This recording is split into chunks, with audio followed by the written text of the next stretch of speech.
El prólogo de Orid, 17 de abril. El hieromártir Simeón, obispo de Persia. Durante el reinado del malvado rey Sapor, San Simeón fue torturado por su fe en Cristo, con dos de sus presbíteros, Audel y Ananías. Ustasán, el eunuco del rey, que primero había renegado de Cristo, pero después, conmovido por el ejemplo de San Simeón, había vuelto a confesar la fe delante del rey, fue ejecutado antes que ellos. Otros 1000 cristianos fueron llevados al suplicio junto con Simeón. Simeón, a propósito, se puso a un costado, para que lo decapitaran último. Hizo esto para darles ánimo a los cristianos hasta el final, para que ninguno vacilara por miedo a la muerte. Cuando el presbítero Ananías puso la cabeza en el tajo, todo su cuerpo se estremeció. Un oficial de la corte del emperador llamado Fusik, que era cristiano en secreto, empezó a darle ánimo a Ananías diciéndole: «No tengas miedo, padrecito, cierra los ojos y sé valiente, para que puedas ver la luz divina». Tan pronto como dijo esto, lo reconocieron como cristiano y lo acusaron ante el rey. El rey mandó que los torturaran a él y a su hija, la virgen Asquitria, hasta la muerte. Al final, después de haber visto a su rebaño partir para el otro mundo, San Simeón fue decapitado.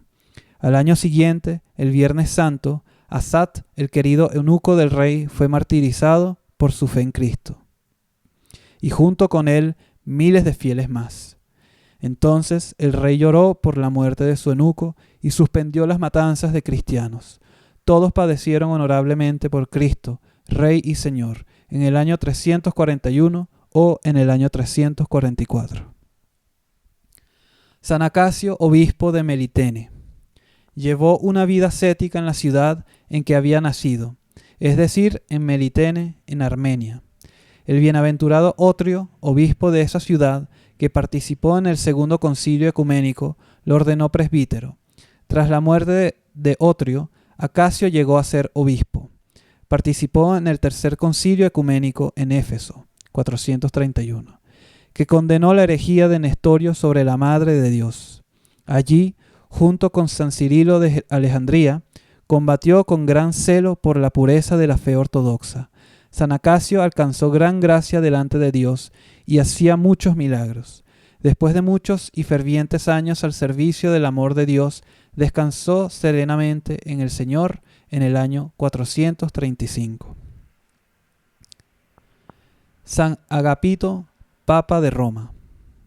Fue enviado a Constantinopla por Teodato, rey de los ostrogodos, al emperador Justiniano, para que lo disuadiera de su campaña contra los ostrogodos.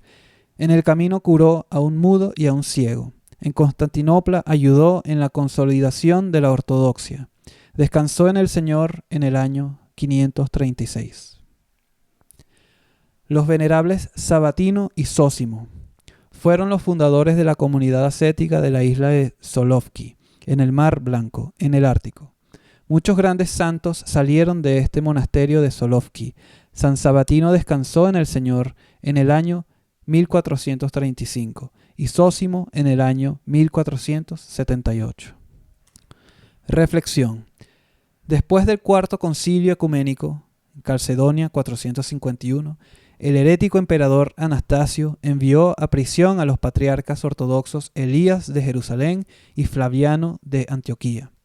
Un día, a ambos santos, a cada uno por su lado, les fue revelada la muerte del emperador herético y ambos al mismo tiempo comunicaron la noticia diciendo: «Anastasio ha muerto, ahora vayamos nosotros también a ser juzgados junto con él delante de Dios».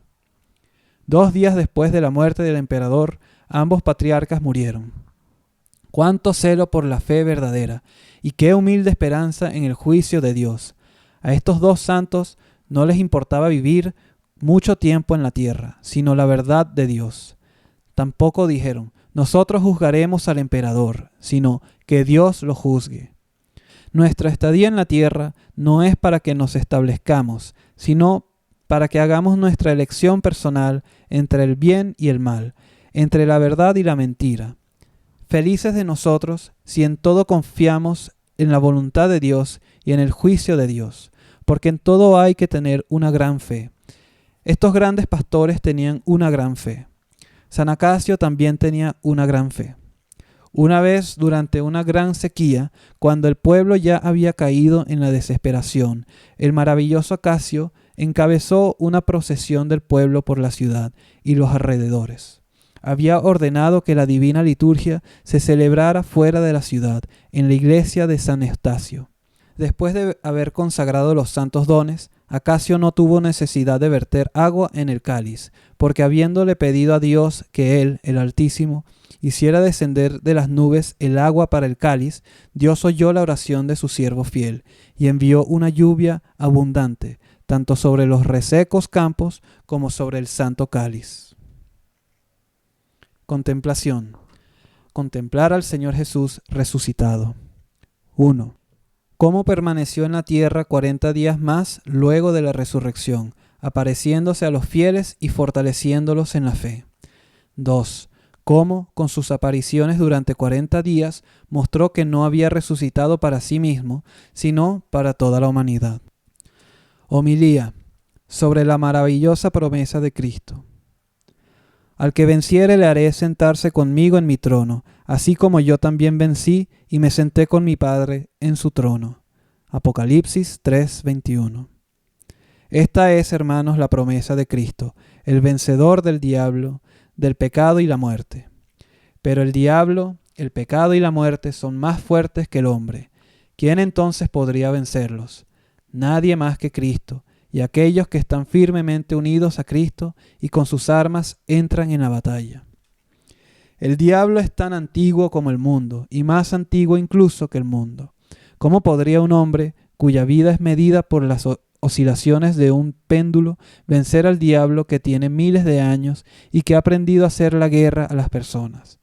¿Cómo podría un mortal vencer todas las tentaciones diabólicas, cuyo número es igual al número de los pecados sobre la tierra?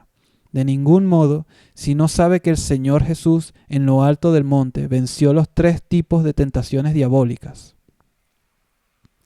De ningún modo, si el hombre no está firmemente unido a Cristo, que es más antiguo que el tiempo y más poderoso que todos los ángeles, buenos o malos. El pecado es tan antiguo como el diablo.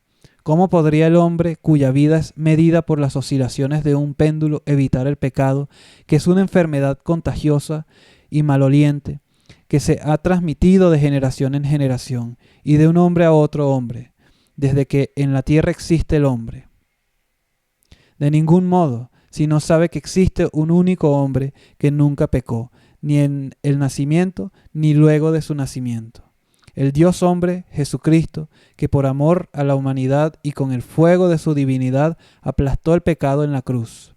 De ningún modo, si el hombre no está firmemente unido a Cristo, que es más antiguo que el pecado y más poderoso que todos los sembradores y portadores de pecado. La muerte es tan antigua como el hombre expulsado del paraíso. ¿Cómo podría el hombre, cuya vida es medida por las oscilaciones de un péndulo, vencer la muerte en el cementerio del mundo? De ningún modo, si no reconoce el poder de la cruz, de los sufrimientos de Cristo y la verdad de su resurrección del sepulcro. De ningún modo, si no está firmemente unido a Cristo, el todopoderoso vencedor de la muerte. ¡Qué maravillosa recompensa para los que alcancen la victoria! Coronados con coronas de gloria, se sentarán en el trono del mayor vencedor del cielo y de la tierra. A Él sean la gloria y la alabanza por los siglos de los siglos. Amén.